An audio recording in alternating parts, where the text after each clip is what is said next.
کیا ماؤں نے لال جنے تھے؟ کیا دھرتی نے انسان دیکھے تھے؟ آج تک دنیا ایسا بادشاہ نہ دکھا سکی جو 22 لاکھ مربع میل پہ حکومت کر کے مسجد میں جھاڑو دے رہا ہو، جو 22 لاکھ مربع میل پر حکومت کر کے پانی کی مشق کندھے پہ اٹھا کے بیوہ عورتوں کے گھر میں گھڑوں میں پانی بھرنے جا رہا ہو۔ امیر المومنین کہاں جا رہے ہو؟ فلاں اماں کے گھڑے میں پانی بھرنے جا رہا ہوں، فلاں کے گھر میں پانی بھرنے جا رہا ہوں۔ 22 لاکھ مربع میل پہ حکومت کر کے دھرتی نے ایسا بادشاہ نہیں دیکھا جو اونٹ چراتا پھر رہا ہو، اور جو بیت المال کا اونٹ گم ہوا، چولے کو باندھا اور دوڑ لگائی، آگے احنف بن قیس ملے، ارے کہاں جا رہے ہو امیر المومنین؟ کہ تو بھی آجا، بیت المال کا اونٹ گم ہو گیا ہے، مل کے تلاش کریں۔ پتہ نہیں کتنے مسلمانوں کا اس میں حصہ ہے۔ دھرتی ایسا بادشاہ نہ دکھا سکے گی، نہ دکھا سکے گی، کوئی ایسا آیا ہی نہیں ہے کہ جو اتنی بڑی سلطنت کا مالک ہو اور کیکر کے درخت کے نیچے بغیر پہروں کے سو رہا ہو۔ یہ ہمارے چھوٹے چھوٹے حکمران، ووٹوں کے ذریعے سے کرسیوں پر بیٹھنے والے، ان بے وقوفوں کے آگے بھی پہرے، پیچھے بھی پہرے، دائیں بھی پہرے، بائیں بھی پہرے، اوپر بھی پہرے، ان کی گاڑیاں بھی بلٹ پروف، یہ پھر بھی ڈرتے ڈرتے جا رہے کہ انہوں نے ظلم کیا، یہ اپنی ذات میں خوف زدہ ہو گئے۔ عمر نے اپنے نام کے ساتھ فاروق کا لقب آپ نے کہا عمر فرق بین الحق والباطل، عمر وہ عمر ہے جس نے حق اور باطل میں فرق کر کے دکھا دیا، اس لیے یہ فاروق ہے، اس نے حق اور باطل میں فرق کر کے دکھایا، یہ فاروق ہے۔ حسن بصری فرمایا کرتے تھے اپنی محفلوں کو عمر کے ذکر سے سجاؤ۔ حضرت عائشہ فرمایا کرتی تھیں عمر کے تذکرے کیا کرو کہ جب عمر کا تذکرہ ہوتا ہے تو عدل کا تذکرہ ہوتا ہے، جب عدل کا تذکرہ ہوتا ہے تو اللہ کا تذکرہ ہوتا ہے۔ کہ ہم عائشہ رضی اللہ تعالیٰ عنہا فرمایا کرتی تھیں اتنے بڑی سلطنت پر حکومت کرنے کے بعد اللہ کی راہ میں جانے والے مجاہدین کے گھر گیا کھڑا ہوا ہے، دروازے پہ دستک دے رہا ہے، بیٹی کوئی بازار سے سودا لینا ہو تو مجھے بتاؤ، تیرے گھر والا تو اللہ کی راہ میں ہے، میں تمہارے گھر کا سودا لے آؤں؟ کیا کیا چیز چاہیے؟ تم نے اپنے خامند کو خط لکھنا ہوگا، تم تو لکھنا نہیں جانتی، مجھے بتاؤ میں تیرے خامند کو تیری طرف سے خط لکھوں۔ اماں تیرا بیٹا اللہ کی راہ میں گیا ہوا ہے، مجھے بتا میں تیرے بیٹے کے نام تیری طرف سے خط لکھوں۔ اتنی بڑی جس کے سامنے قیصر اور کسرا زیر و زبر ہو گئے، کج کلا، وہ زمین میں جا کے تہ خاک میں وہ سارے ہیرے لال جواہر، وہ زمین میں لوٹ پوٹ کرنے والا، کسرا کے تخت کو توڑنے والا اور روم کی طاقت کو توڑنے والا، آل ساسان کی طاقت کو توڑنے والا اور نوشیروان کے خزانے مدینے میں لانے والا اور خسر و پرویز کے خزانے مدینے میں لانے والا اور رومت الکبرا کے خزانے مدینے میں لانے والا خود اپنے کرتے میں 14 پیوند لے کے چل رہا ہے۔ 14 پیوند کے ساتھ کرتا ہے، مہینے میں 1 دن گوشت کھاتے تھے،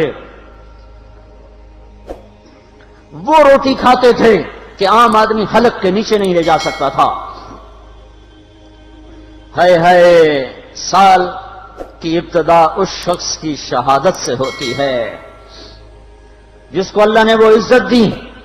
آپ نے کہا میرے 2 وزیر آسمان میں، 2 وزیر زمین میں، آسمان پہ جبریل اور میکائیل میرے وزیر ہیں، زمین پر ابو بکر اور عمر میرے وزیر ہیں۔ آپ فرمایا کرتے تھے ابو بکر عمر اگر کسی بات پہ جمع ہو جائیں تو میں ان کے مشورے کے خلاف کبھی نہ کروں گا۔ ابو بکر تیری مثال ابراہیم کی ہے، عمر تیری مثال نوح علیہ السلام کی ہے، ابو بکر تیری مثال عیسیٰ علیہ السلام کی ہے، عمر تیری مثال موسیٰ علیہ السلام کی ہے۔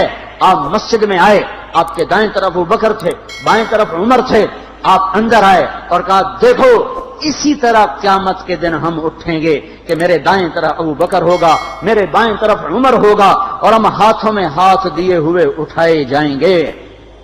اور ایک حدیث میں آتا ہے اور میرے قدموں سے بلال کو اٹھایا جائے گا جو نکلتے ہی اذان دے گا،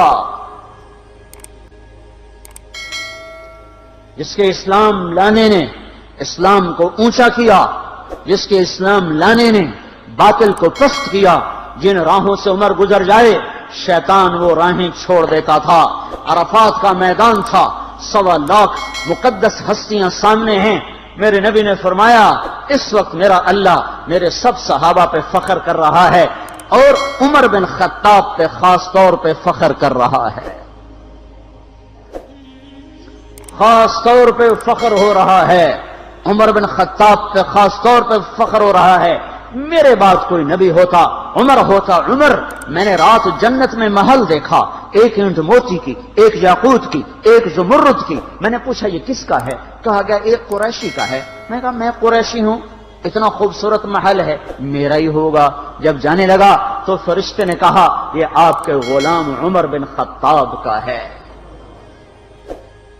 وہ کیا مبارک لوگ ہیں کہ جنہیں نبی کے گھر میں قبر نصیب ہو، ایک طرف ایک ساتھی، ایک طرف دوسرا ساتھی، جن کو نبی کے دو پہلوؤں میں جگہ ملی ہو۔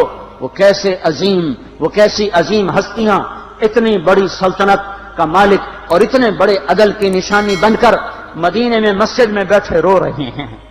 امیر المومنین کیوں رو رہے ہو؟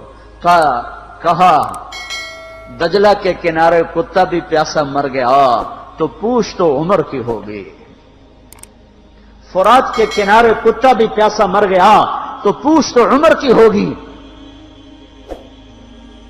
راتوں کو پہرے دیے جا رہے ہیں، راتوں کو خبرگیری کی جا رہی ہے۔ مدینے کے باہر ایک خیمہ ملتا ہے، چند بچے ملتے ہیں جو رو رہے ہیں۔ ایک عورت ہانڈی چڑھا کے ڈوئی پھیر رہی ہے۔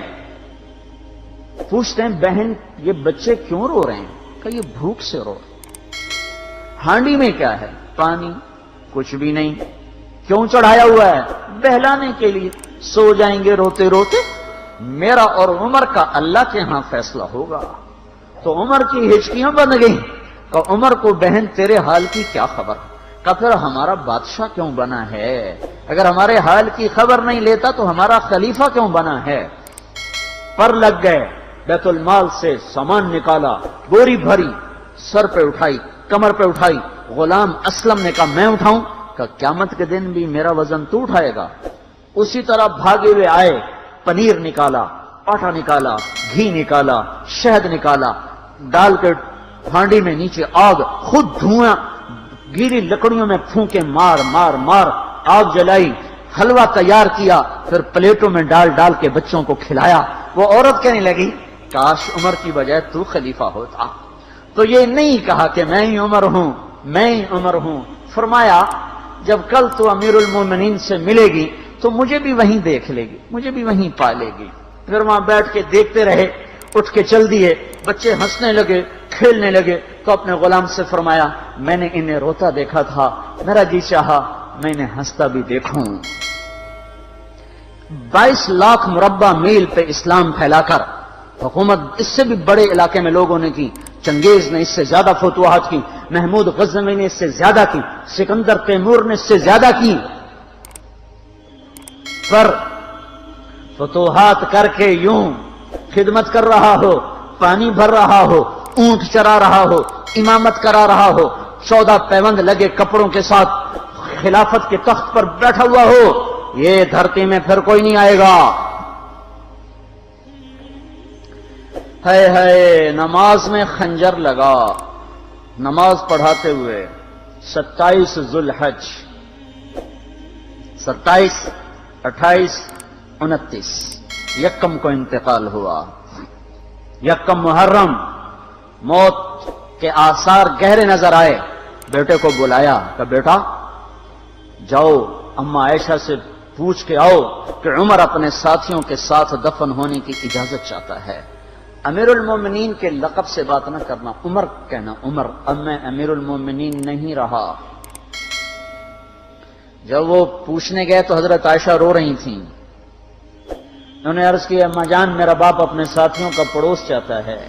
انہوں نے فرمایا یہ جگہ تو میں نے اپنے لیے رکھی تھی، لیکن اگر عمر چاہتے ہیں تو ان کو مجھ پر فضیلت ہے، میں ان کے لیے دستبردار ہوں۔ انہوں نے واپس آ کر خوشخبری سنائی، مبارک ہو اجازت مل گئی۔ کہ نہیں شاید میرے شرم میں اجازت دی ہو، جب مر جاؤں تو مجھے دوبارہ دروازے کے سامنے رکھ کر پھر جا کے پوچھنا، اس وقت اجازت ملے تو پھر لے جانا، ورنہ مجھے بقی کی طرف لوٹا دینا۔ اتنے میں حضرت علی آئے، پریشان دیکھا، عمر کیوں موت سے ڈر گئے؟ کہ نہیں، موت کے بعد کی گھاٹی سے ڈر رہا ہوں۔ کہ ڈرو نہیں، میرے ان کانوں نے سنا ہے اور اتنی دفعہ سنا ہے کہ میں گن نہیں سکتا کہ اللہ کے نبی فرمایا کرتے تھے ابو بکر اور عمر جنت کے بڑی عمر کے لوگوں کے سردار ہیں۔ آپ نے فرمایا تو اس بات کی گواہی دے گا؟ کہ میں بھی دوں گا، میرا بیٹا حسن بھی دے گا۔ امام حسن بھی ساتھ تھے۔ کہ میں بھی دوں گا، میرا بیٹا حسن بھی گواہی دے گا۔ پھر بھی ہے جو جنت کی بشارتیں لیے ہوئے ہیں، 10 مبشرہ، ابو بکر جنتی، عمر جنتی، عثمان جنتی، علی جنتی، طلحہ جنتی، زبیر جنتی، ابو عبد الرحمن بن عوف جنتی، ابو عبیدہ بن جراح جنتی، سعید بن زید جنتی۔ آپ نے نام لے کر گنے، نام لے کر گن کر کہا، سنو ابو بکر جنتی ہے، عمر جنتی ہے، عثمان جنتی ہے، علی جنتی ہے، طلحہ جنتی ہے، زبیر جنتی ہے، سعد بن ابی وقاص جنتی ہے، عبد الرحمن بن عوف جنتی ہے، ابو عبیدہ بن جراح جنتی ہے، سعید بن زید جنتی ہے۔ میں ان سے راضی ہوں، لوگوں ان کا حق پہچانو، میں ان سے راضی ہوں، میں ان سے راضی ہوں۔ پھر آپ نے فرمایا اگر تم نے ان کے بارے میں کسی ایک کے بارے میں بھی دل میں بغض لے کر مر گئے، اور تم نے اتنی بندگی کی تھی کہ سوکھ کے کانٹا ہو گئے تھے، روزے اتنے رکھے تھے کہ پیٹ کمر کو لگ گیا تھا، سجدے اتنے کیے تھے کہ تمہارے ماتھے اور گھٹنوں پر پتھروں جیسے نشان پڑ گئے تھے، اتنا کچھ کر کے ان 10 میں سے کسی ایک کا بغض لے کر اگر تم مر گئے تو اللہ تمہیں منہ کے بل جہنم میں گرا دے گا۔ لوگوں میں ان سے راضی ہوں، ان کا حق پہچانو، جن کو اللہ بھی رضا کے پروانے دے رہا ہو، جن کو اللہ کا رسول رضا کے پروانے دے رہا ہو، جن کو وزارت کا شرف مل چکا ہو، نبی کے پہلو میں قبر جن کی بننے کا اعلان ہو چکا ہو، وہ موت پر کیا کہہ رہا ہے؟ موت پہ کیا کہہ رہا ہے؟ اپنے بیٹے سے کہا میرا سر زمین پہ ڈال دے۔ ان کی گود میں سر تھا عبداللہ بن عمر، تو انہوں نے گود سے ہٹا کر پنڈلی پہ رکھ لیا، یہاں رکھ لیا۔ چلے گئے، کیا کہہ رہا ہوں سنتے نہیں ہو، زمین پہ ڈال دو۔ تو انہوں نے زمین پہ ڈالا تو اپنے چہرے کو مٹی میں رکھ دیا اور ایسے ملنے لگے اور کہنے لگے، اے میرے رب، اگر تو نے عمر کو معاف نہ کیا تو عمر ہلاک ہو جائے۔ ویل لک یا عمر ولامک ان لم یغفر لک ربک، عمر تیری ہلاکت ہے اگر تیرے رب نے تجھے معاف نہ کیا۔ یہ کہتے کہتے کہتے جان دے دی۔ 22 لاکھ مربع میل میں اسلام کو زندہ کرنے والا، این حالت نماز میں زخم کھا کے گرنے والا، مطلوب مصطفیٰ، وزیر مصطفیٰ، جنت کی خوشخبریاں لے کر پھر موت پر یوں کہہ رہا ہو، اللہ تو نے معاف نہ کیا تو میرا کیا بنے گا؟ کیا بے طلبی ہے۔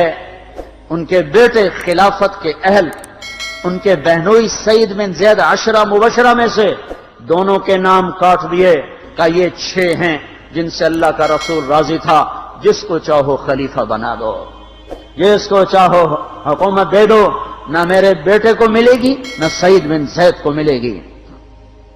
کسی نے کہا شوشہ چھوڑا، آپ کا بیٹا بھی تو بہت قابل ہے، اسی کو بنا دیں۔ تو اسے تو طلاق دینا نہیں آتا، حکومت کہاں سے چلائے گا؟ یہ ایک واقعہ کی طرف اشارہ کیا ہے، اس کے پیچھے ایک واقعہ ہے جس کو انہوں نے یاد کر کے فرمایا، وہ تو طلاق دینا نہیں جانتا، وہ حکومت کیا چلائے گا؟ حالانکہ بڑے صحابہ میں عبداللہ بن عمر کا مقام ہے۔ ہے جنازہ صہیب رومی نے پڑھایا، دروازے کے سامنے لا کے رکھ دیا گیا، سب لوگ جنازے کے ساتھ کھڑے ہو گئے، عبداللہ بن عمر اکیلے آگے گئے، دروازے پر دستک دی تو اما جان میرا باپ عمر بن خطاب دروازے پہ حاضر ہو چکا ہے، اندر آنے کی اجازت چاہتا ہے۔ تو عائشہ رضی اللہ تعالیٰ نے اپنی چادر کو اٹھایا تو روتے ہوئے باہر نکل گئیں۔ پھر لوگ اندر داخل ہوئے، قبر کھودی گئی، قبر کھودتے ہوئے عبداللہ بن عباس بھی قبر کے کھودنے میں شریک تھے، تو کہتے میرے کندھے پہ کسی نے